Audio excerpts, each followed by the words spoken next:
not only is Jason able to do it, but he's able to do it really well. He even references Romeo and Juliet, which led to a fun bit where Chidi says, "How did you know that?" And Jason responds, "I read some books, man. Jeez. You really think I'm dumb?"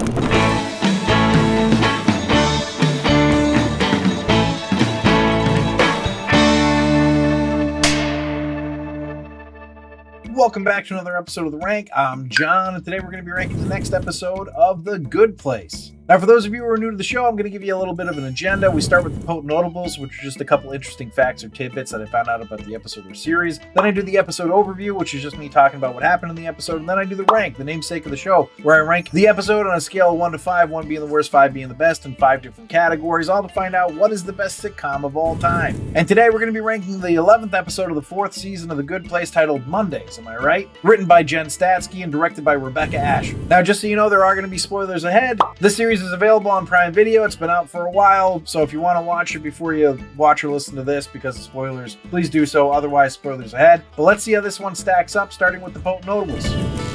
Potent notables.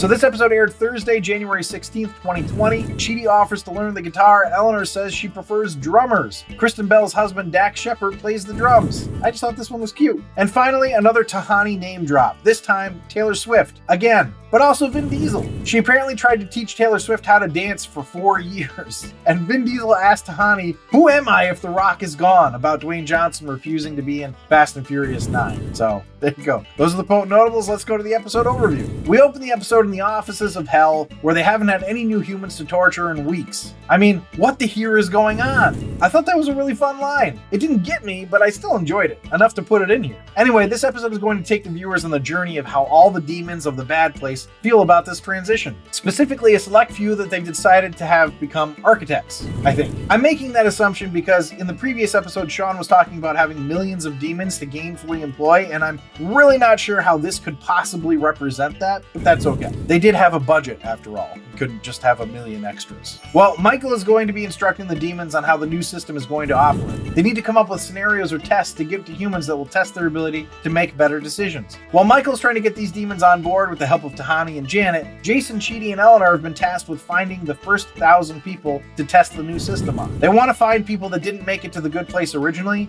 which should be easy, but that would, in their estimation, get through the tests quickly to get an early buy-in on the system. Jason is going to set the strife of the B story in motion by reading the file of his life and printing out everyone else's. This sends Eleanor into a tailspin because she doesn't want Chidi to find out all the awful things she did in her life. This next part felt so true to me, that Eleanor would emphatically ask Chidi to not read her file and then turn around seconds later and say he absolutely has to read them, just as emphatically. This might be TMI, but I had an ex that was worried how I'd feel about her number, and I would say, "I don't need to know your number." Then she just made me agree to hear it. I still don't understand it, and when this happened to Chidi, that's what I thought of. Interestingly, after reading her file, Chidi finds himself feeling more admiration for her, to the point that he's now worried that he won't be enough for her. I mean, his file is 1/10 the size, which was a funny visual. Even with Chidi's newfound confidence, he still starts spiraling with his new insecurity. Who will drag Chidi out of it? Why, Jason, of course. Not only is Jason able to do it, but he's able to do it really well. He even references Romeo and Juliet, which led to a fun bit where Chidi says, "How did you know that?" And Jason responds,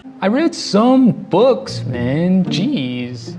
You really think I'm dumb?" But yeah, basically what he does is he makes Chidi make him feel better about Janet, and then instantly turns it around and puts the same words back on Chidi. It was really well done. Nice job, Jason. Meanwhile, back at the training sessions, Vicky shows up. Michael is wary of her, but she is professing that she really wants to help. She ends up coming up with a scenario which was much better than the 2 rounds of Chainsaw Bear, and she seems to be a perfect fit for this, but Michael resists to the point of firing her. At first, this appears to be jealousy, but what we find out is that Michael is afraid of losing his purpose. He uses an analogy of basically being like Sisyphus, always pushing the rock up a hill. Whether it's in the form of torturing humans or helping humans, it's always him trying to push that rock. I mean, who is he without the rock? Which Tahani chimes in and says, as mentioned in the potent notables, that that's exactly what Vin Diesel said to her when he found out that Dwayne Johnson wasn't going to be in Fast and Furious 9, which I enjoyed quite a bit. Of course, Tahani and Janet convince Michael to get Vicky back, and even though he has to keep her from an ice-cold yoga class, he's able to convince her to come back. So we move forward in time, or 1.28 Jeremy Baramies, and the neighborhoods are built and Vicky is running the show. Things seem to be going well, and suddenly we hear the music that plays when somebody has earned their spot spot in the good place. Who is it? It's Team Cockroach, of course. The judge decided that they belong there because saving all the souls on the planet was worth some points. Michael, Janet, Jason, Tahani, Chidi, and Eleanor ride off to the good place in a literal golden hot air balloon. And that's the whole episode. Let's find out how it ranked.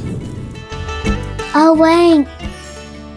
So the rankings where I ranked the episode based on 5 categories: story, acting, dialogue, episode coherence, and character relatability. I rank it on a scale of 1 to 5, 1 being the worst, 5 being the best. And then I have a laugh counter where I tally up the amount of times the episode made me laugh out loud. 1 point per laugh out loud gets added to the score. But before I dive in, I just want to say, if you're enjoying this episode, please leave a like down below. It really does help us out when you hit that thumbs up button. But without further ado, the first category is story, which I gave a 5. The story is the implementation of the new process. I mean, it's excellent. I enjoyed that they brought Vicky back and that she got to run things. I like that they showed how capably she came up with the test as well. Anyway, yes, excellent as expected. Next category is acting, which I also gave a 5. I don't have any more superlatives to add. They're great. Let's go to dialogue, which I also gave a 5. I think you're seeing where this is headed. I really enjoyed the episode. What I love about this show is that this episode is about implementing a new test in the afterlife to help people get to the good place. And half the team is teaching demons for this implementation, and the other half is selecting the first inhabitants. That's the story.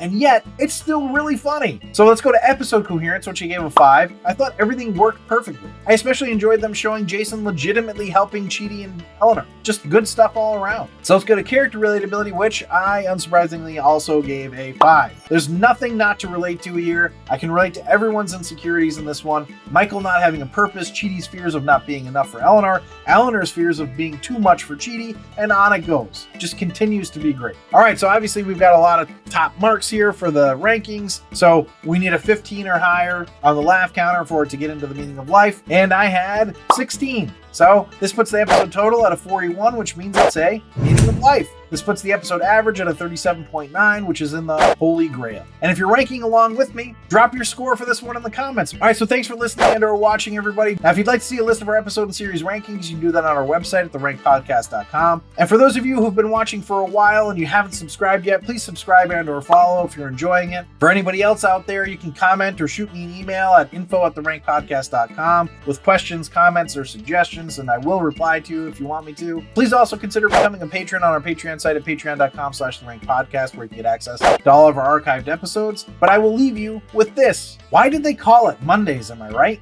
Why is that? Because even in the afterlife, the first day of work still feels like hell. That's a good one. That's a good one.